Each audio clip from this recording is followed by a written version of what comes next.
Whether we like to admit it or not, food and drinks can be a big part of the travel experience, and Europe is loaded with memorable combinations of iconic dishes and special places to enjoy them. Some are famous all over the world, while others are pleasant surprises that many visitors only discover after they arrive. In this video, I'm going to show you 11 food experiences in Europe that I think are worth planning part of a trip around, from pizza in Naples and beer gardens in Germany to a few that you might not have heard of before. I'm Roger from priceoftravel.com, and let's start with pizza in Naples.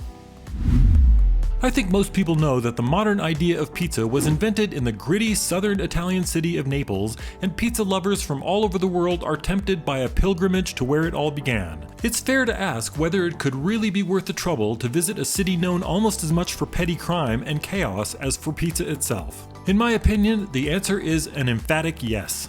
Naples has countless pizza restaurants, and when I visited there were two that were especially famous and historic, so I simply chose the one with the shorter line. This was a few years ago, but the prices are still remarkably reasonable, and I think I paid about €6 for a personal margherita pizza that remains the best pizza I've ever had. The amazing thing is that pizza experts seem to agree. Even after spreading around the world and evolving into countless styles, the original version in Naples is still considered the gold standard by many people who take pizza very seriously. As a bonus, Naples itself seems to be improving. I've heard from many travelers that the city is cleaner, safer, and better organized than it was years ago, and more visitors are now spending a few nights there instead of treating it as a quick day trip from Rome or Sorrento.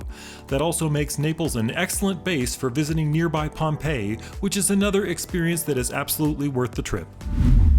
Next up is a literal feast that many visitors to Amsterdam have never even heard of, called Rijsttafel, which translates to rice table. For better or worse, Indonesia spent a couple of centuries as part of the Dutch Empire, and today Amsterdam and other Dutch cities still have a remarkable number of Indonesian restaurants, many of them run by Indonesian families. Rijsttafel isn't actually an Indonesian tradition. It's a Dutch creation inspired by Indonesian cuisine, and the idea is simple but impressive.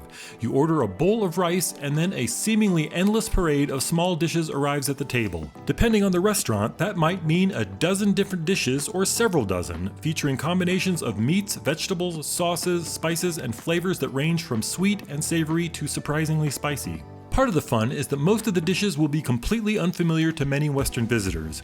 Instead of ordering a single entree, you're essentially sampling your way through an entire menu while discovering flavors you may never have tasted before. It's one of those meals where everyone at the table spends half the evening pointing at a dish and asking, "What is this one?" Rijsttafel is not especially cheap, but even the smaller versions are usually enough food for a group, and nobody leaves hungry. It's one of the most memorable dining experiences I've had anywhere in Europe, and it's also a reminder that some of the continent's most interesting food traditions arrived from places far beyond Europe itself. And I have to admit that I used to enjoy it even more after a visit to one of Amsterdam's famous coffee shops. Next up, let's head to Germany for one of my favorite travel experiences anywhere. A traditional beer garden if the weather is nice, or a beer hall if it isn't. My family is from Germany and I've spent a lot of time there, but I honestly don't know many people who don't love the beer garden experience. The most famous beer gardens are in Bavaria, especially around Munich, but you'll find them all over Germany, and many of the best ones are simply neighborhood gathering places. The one I remember most fondly is the Augustiner Brau beer garden just outside of Salzburg, Austria, which was founded by monks more than 400 years ago, but there are countless others that are just as enjoyable. The atmosphere is what makes these places so memorable. You'll usually share long communal tables with strangers, and that's considered part of the experience. Beer is traditionally served by the liter in a thick glass called a Maß, although half liters are almost always available if you're not quite that thirsty. The menu usually features hearty classics like sausages, roast chicken, potato salad, sauerkraut, and pretzels about the size of a steering wheel. Beer gardens have become trendy in cities all over the world, but if you want to experience the real thing, nothing compares to spending a warm summer evening in Germany with a cold beer, good food, and a table full of people you've only just met. By the way, if you're enjoying this video about food in Europe, I'd really appreciate a like, as it really helps the channel. Next up is one that completely caught me by surprise, and it's the traditional Turkish breakfast that you'll find all over the country, especially in Istanbul.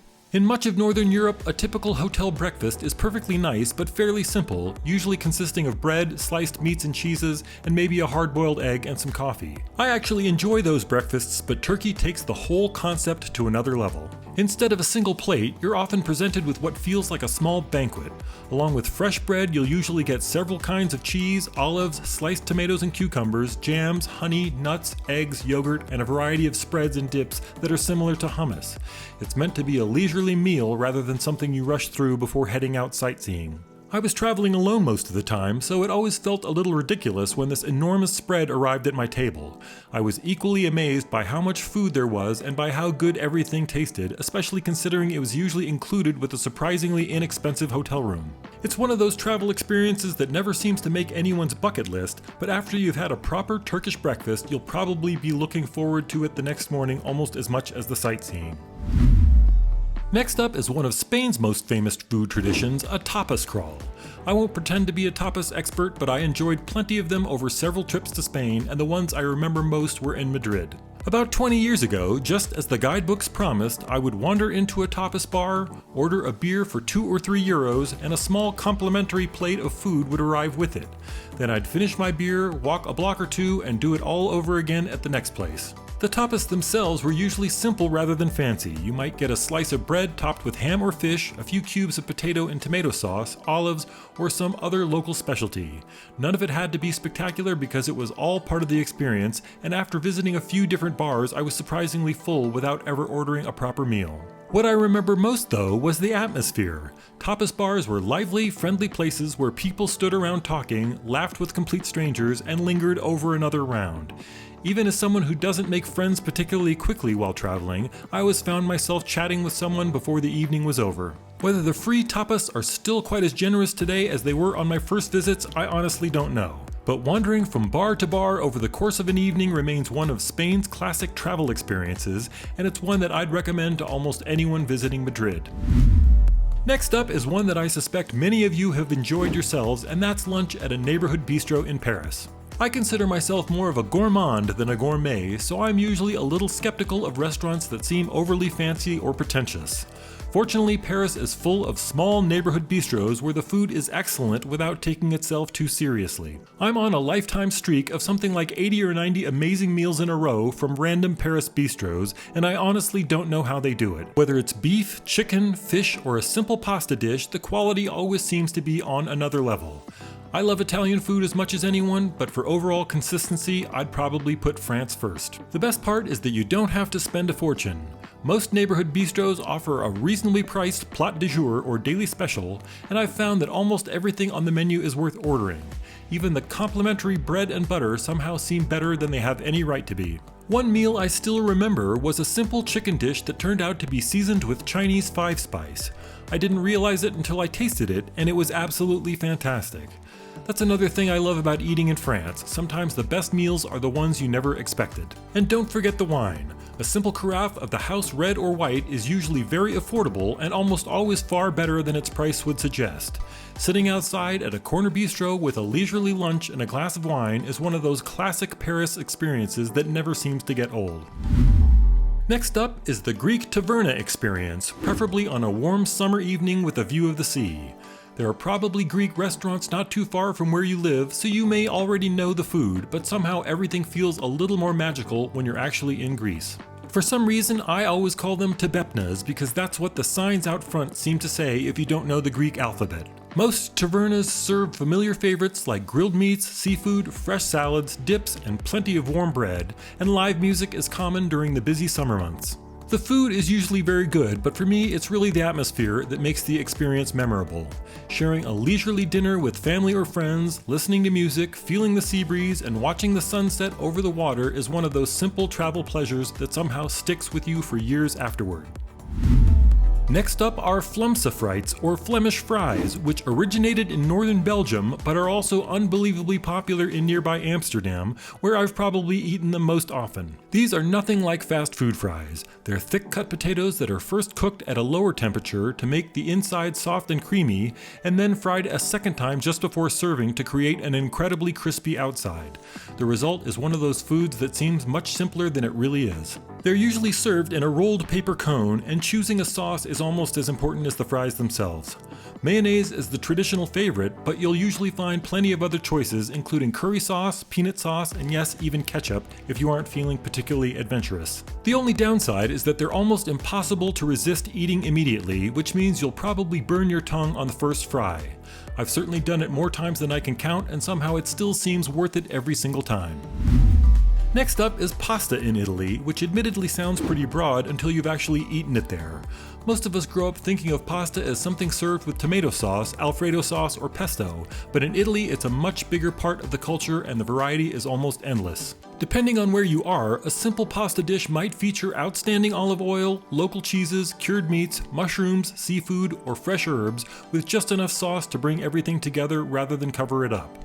Tomato sauces are certainly common in some regions, but they're only one small part of the story. In a traditional Italian meal, pasta is usually served as the primo or first course after the antipasto, and yes, meatballs are noticeably absent. The best meals are often found in small family-run restaurants where the recipes have been passed down for generations, and those simple pasta dishes often end up being among the meals you'll remember long after your trip is over.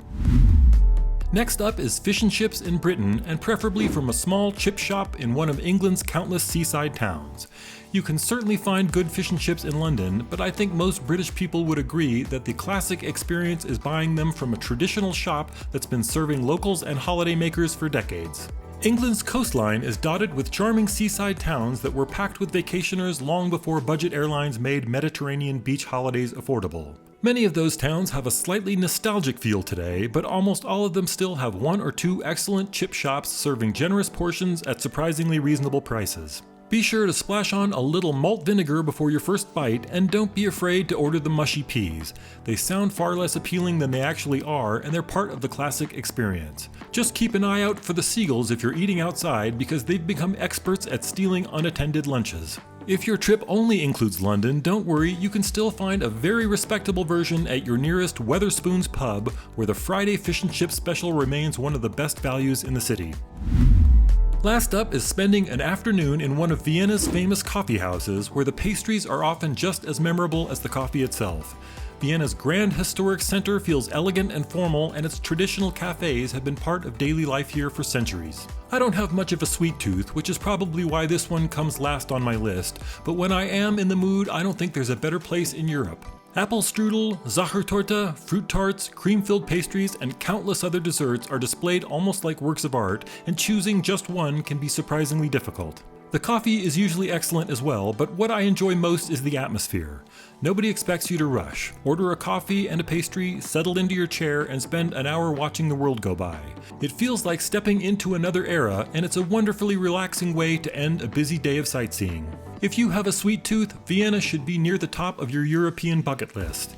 And even if you don't, spending a quiet afternoon in one of its historic coffee houses is one of those classic travel experiences that you'll probably remember long after the trip is over. So those are 11 Europe food experiences that I think are absolutely worth planning part of a trip around. I'm sure many of you have your own favorites that I missed, so let me know about them in the comments. I'm always looking for ideas for future trips and future videos. Thanks for watching, and I'll see you in the next one.